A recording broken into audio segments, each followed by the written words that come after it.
Closed captioning for News 12 is brought to you by Kenneth Nugent. From the station that's on your side, this is News 12 at 6 o'clock.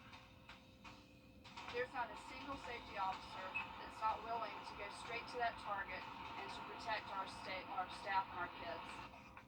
The Uvalde school shooting this summer reminded parents once again of the danger our kids could face in school. And today we checked in with Columbia County schools during their emergency response training. Our Nick Veland was there for some of those drills. And Nick, these are designed so that first responders don't really know what kind of scenario they're walking into. That's right. Today's drill was all about being ready for the unexpected. An emergency drill with the goal to get as many agencies as possible on the same page, whether it's an active shooter, a fire, or something no one saw coming. With this upcoming school year, safety is at the front of every parent's mind. Associate Superintendent Penny Jackson wants parents to know it's a priority for them too. And we know that it's our goal not only to teach them and to love them, but also to keep them safe. And that's always going to be our priority. In today's drill, they practice as if there was a gas leak. But if an active shooting event were to happen, they not only have a plan, they practice that plan often. We have danger come our way at our schools.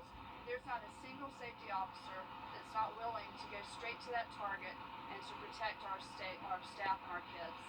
One safety officer will be at every school, with 2 at every high school. In the event of an emergency, about a dozen agencies would be involved, and that coordination takes practice to run smoothly. We're evacuating, that you let the sheriff's office know, that you let the fire rescue know. That's not just one single group taking care of that. After today's drill and after every drill, they meet back to talk over what went well and what can be improved. And then all the fire rescue, sheriff's office, they're all going to do that individually.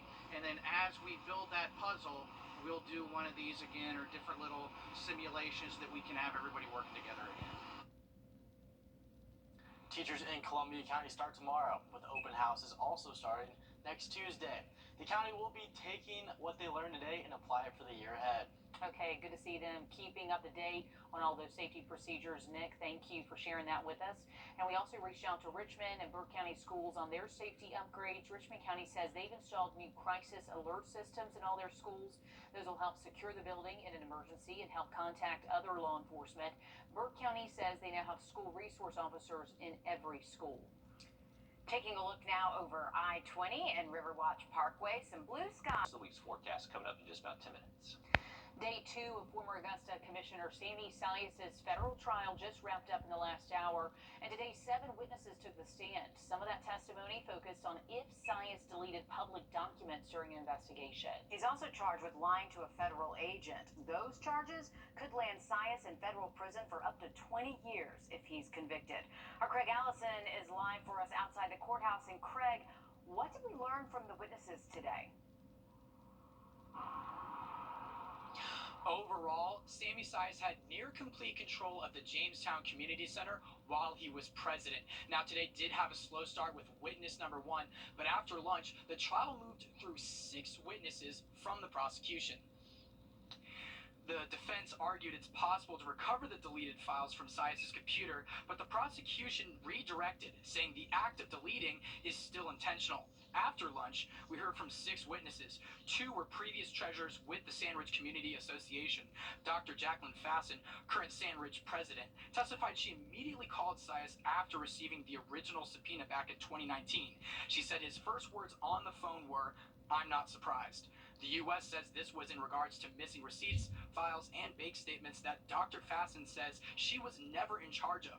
Olivia Scott testified she left because she felt uncomfortable by not receiving all financial invoices from Sias.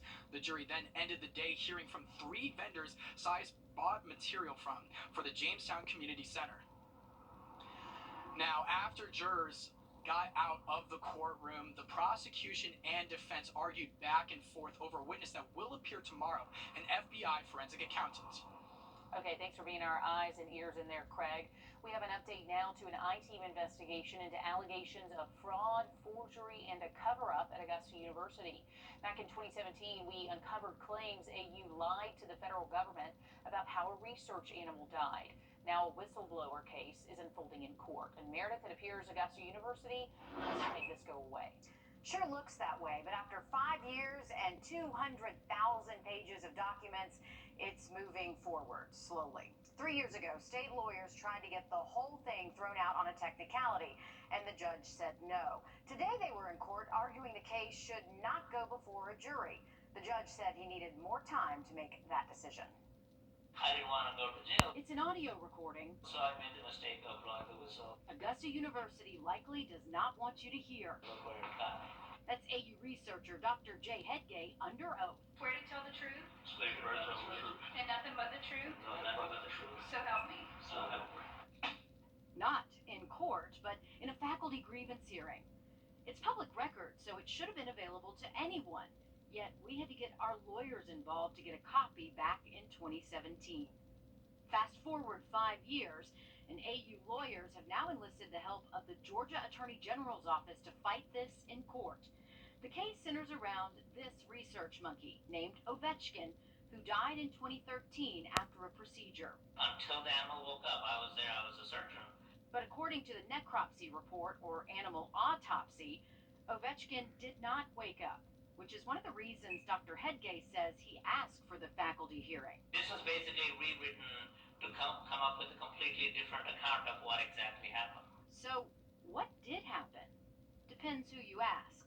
AU, then named Georgia Regents University, reported to the federal government Ovechkin's cause of death was cardiopulmonary arrest, citing repeated sedation because of a delay in the surgery. But in the lawsuit that's now playing out in court, Dr. Hedgay alleges the monkey died from an apparent overdose of painkiller, which he told fellow faculty members could be a reason to cover this up. If the animal died of a drug overdose, it becomes a reportable incident, and it would have to be reported to the federal regulators. And the federal regulators, by rule, would have to post it on a public website, and the animal rights activists would find out and cancel that. And they likely would have, because they had just been to campus 1 month before and the month before that. Wednesday's hearing also centered around Ovechkin's brain. In 2019, Dr. Hedgay's lawyer, Tanya Jeffords, asked the court to order forensic testing of Ovechkin's brain tissue, AU, sent to a lab in Massachusetts. Since then, the original judge on the case retired, and then came COVID and COVID delays. So all of this is coming 3 years later. But back then, AU's lawyers first said the tissue didn't exist. Then they admitted they made a mistake, and it did exist, but they don't want to test it. Back in 2017, the I-team first told you Dr. Hedgay testified the tissue samples could not belong to Ovechkin because they were from a different kind of monkey. That doesn't even belong to the species. And these photos attached to the necropsy report, Dr. Hedgay testified those can't be Ovechkin's either. You know, the brain section, they say if the necropsy is based on, doesn't even belong to the same monkey. The state argues the request to test the tissue came after the discovery period closed, so it shouldn't be allowed. Lawyers also argue it's been stored in chemicals, that tissue, so it could be altered, and there's really nothing left of Ovechkin to compare it to. Dr. Hedgay's lawyer says that really doesn't matter. All he needs to prove is that the tissue doesn't even belong to a monkey. Judge Stone says he'll make this decision in 30 days, and of course, I'll be watching. All right, thanks for that, Meredith. Experts say the risk of drowning drops 88% for kids who know how to swim. What to know before your kids learn that critical skill. And the third largest jackpot in history is up for grabs. So what would you do with $1 billion, Riley? All right, it's going to stay hot and humid the next few afternoons. Heat index values back close to 105 for Thursday. We'll see how long this pattern holds just after the break. Time reinspection.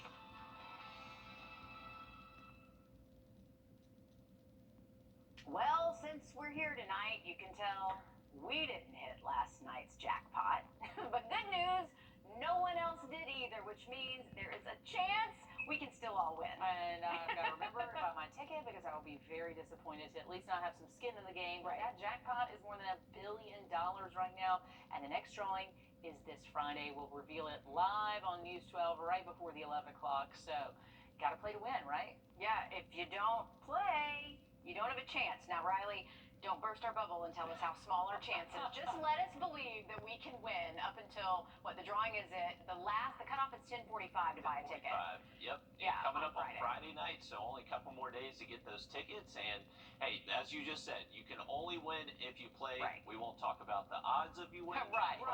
And but it's also, I think you can just that imaginary money. and you can just hit a couple numbers and still win some money. I think, if I'm correct on I think that. it's like 4. Yeah, a viewer told me today they won $12 and a white combo. I did some research. Pick those lucky numbers or do the random one. I'm sure your odds are all the same, kind of depending on what numbers you get there. Hey, 97 degrees. The leading cause of death for children ages 1 to 4 is drowning. For kids up to 14 years old, it's the second leading cause of death, only behind car crashes. Those stats highlight how much more important it is for kids to learn how to swim. Our Will Rio is on your side with what parents need to know before getting your kids in the water. Well, drowning cases like Izzy Scott's are tragic and unfortunate, and they do happen, though. But the numbers speak for themselves when it comes to just how important swim lessons are, despite the rare cases like Izzy's. Now, swim lesson professionals are sharing what your family needs to know before signing up for swim classes. For 36 years, the Atlanta Swim Academy has helped give thousands of children a life-saving skill. And business hasn't slowed down. The need for swim lessons is huge. According to the CDC, more children ages 1 to 4 die from drowning than any other cause of death, most of those coming from pools. Brad Grizelka says it's more important now to encourage swim lessons after drowning cases like Izzy Scott's. We don't want to discourage or scare, if you will, or put fear in parents of getting their children into swim lessons because they need swim lessons. A nonprofit called the United States Swim School Association works to promote safety with swim schools. Formal swim lessons for children ages 1 to 4 can reduce the risk of drowning by 88%. There's things that parents should ask about and look out for before signing their kids up for a swim class. If they can't provide insurance, they don't have a business license, and they want cash up front, you might want to look around or shop or look into it a little bit more and ask questions, get referrals. Asking for class sizes, certifications, and if there's a lifeguard are all important questions. It makes us want to do even better and want to spread the word even more and try to educate people on what to look for. The United States Swim School Association says their instructor-to-swimmer ratio is 1 to 6, but they often recommend keeping that at 1 to 4 just to be safe. All right, thanks for that, Will. 2 people have been shot and killed at Augusta hotels in just the last week. This morning, the victim was only 16. Coming up, we're asking city leaders if this is part of a bigger issue locally. The line.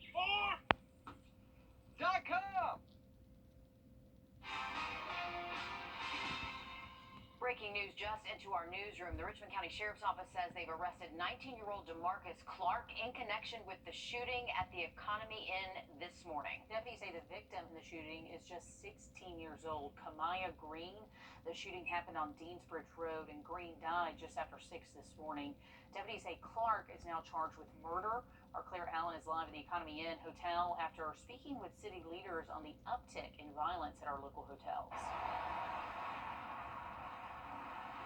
One commissioner I spoke with said motels around the area are becoming hotspots for crime. Today's shooting is just the third in just 3 days, the second motel murder within the last 7 days. So when you have a shooting or some type of killing at these motels, that's no different than if it happened in a residential neighborhood. 2 motel murders within 1 month is something Commissioner Johnson says should not be normal. The big issue here is that these hotels are being used as extended housing and extended stays, and that's just wrong. He says many people who live in motels may not have any other housing options. I do have a lot of constituents who are living in motels. I had a lady about a week or so ago reach out to me about having the city extend her stay in a motel because her and 3 children had nowhere else to go. Johnson spearheads the homeless task force in Richmond County. He feels the conversations need to start with the owners of motels. So we'll hope that we will be able to have a conversation with some of these motel owners about how to keep their property safe while also have a large-scale conversation about how to house folks who are living there as a housing options. At the end of the day, we don't want to see those establishments closed, but we can't allow these types of instances to continue to happen in these motels along Washington Road and across the city.